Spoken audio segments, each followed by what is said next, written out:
Hello and welcome to another review of Kamen Rider HG. This time it's Faiz, Agito, and the one that comes with Kamen Rider J. You can see here that the store I got it from, it's been under the sun for so long that the paper has actually faded, and the actual color is sort of orangey and not light pink.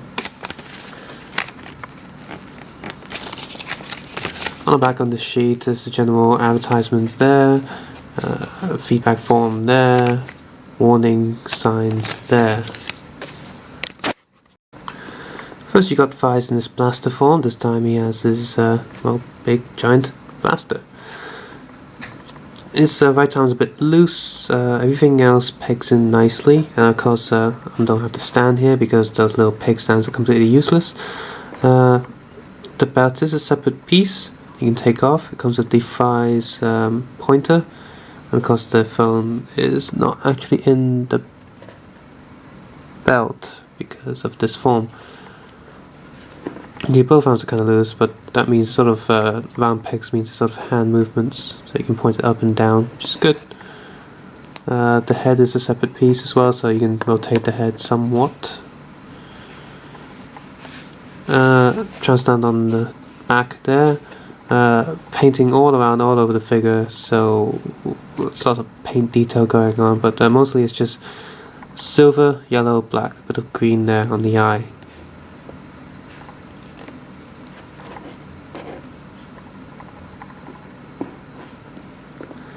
Because looking at the antennae, they are solid enough so they won't snap. Next we have Delta in the rider kick position. There are lots of detail going on him. Looks good. Nice to have the gun there. The belt is not. It is a separate piece again, so you can take that off, put it somewhere else. Fine detailing on the bottom of the foot. After all, this is a rider kick figure, so the bottom of the foot is important. Some movement on the arms and the head. The stand itself is pretty solid, it doesn't fall over easy. Nothing is loose, so that's all good. Not much detailing on the back, but the actual suit design isn't that detailed on the back anyway. Again, the antenna is solid and soft enough so it doesn't snap, it's not brittle.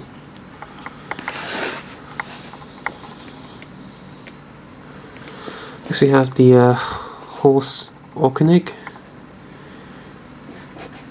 He's pretty much just a single colour with shades of black slapped over it to give it sort of a sort of statue effect. A bit of white on this hair there.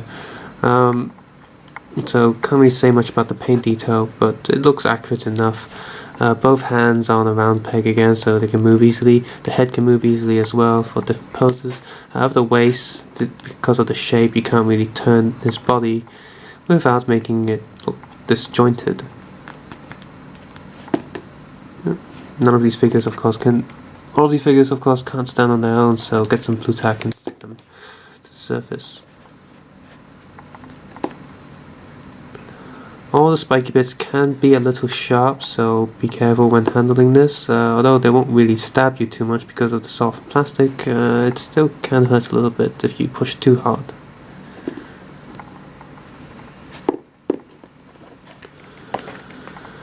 Next we have Kamen Rider Agito in the sort of on the display stand. His plastic has started to degenerate. It's a bit sticky on the black shiny areas, and the gold has clearly faded, and now it's just a dark yellowy metallic colour, really dark. And because of the way it was put in the box, the horns have been pushed, so I'm gonna have to straighten his horns. So if you get one of these older figures, make sure you double check the color grading. His arms also become loose because of the plastic. The belt still looks fine, the legs look fine, it's just the top torso gold plates look really faded. So get yourself a Gundam marker pen, gold color, and paint over it and it should look as good as new. And yeah, get some glue for the hands as well. Next is Comrade J. Even though his hands have round pegs, his right hand does anyway, moving it would make the hand pop out of the socket, so just leave it in there. He has really thin antennae, but again they're soft, although I do worry about him a little bit, so don't push the antenna too much because they do feel like they're going to snap off. Overall the color's fine because of his simplistic design in the movie. The paint looks fine as well, not too much detailing going on here.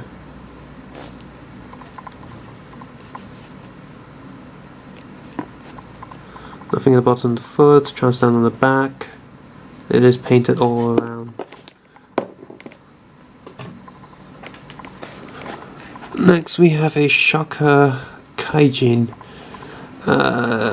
He looks like a mix between RoboCop and a Gremlin.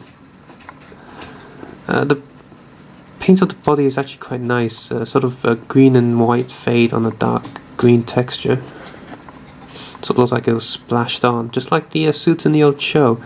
Both his hands are round pegs, but moving them will push them away from the joint. The detailing of the belt is fine, just like all the other figures in the set. The head can move, and he can somewhat stand kinda, it's got a white tag underneath.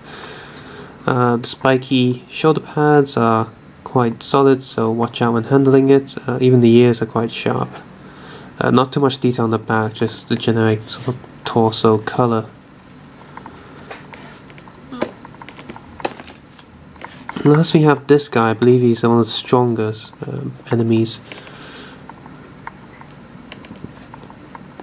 You can see he's some sort of general, so he has a lot of medals on his chest, and they look quite good, quite detailed. The moulding and the paint is quite sharp. There's gold there. Because he's quite unique in having this sort of thing on his head. His head can't actually come off or turn, that's a solid single piece, but this sort of weird thing that goes on his head can actually come off, so you can see the close details of the face. Looks like pretty much like a werewolf. The eyes are painted nice, the jaws and the mouth are just fine. The belt details are also good. Try to stick the scarf back in. This piece is actually quite soft plastic, so it sort of moves around when you're fiddling with the figure, which is fine, means it won't break. Pretty much 0 to no detail on the back.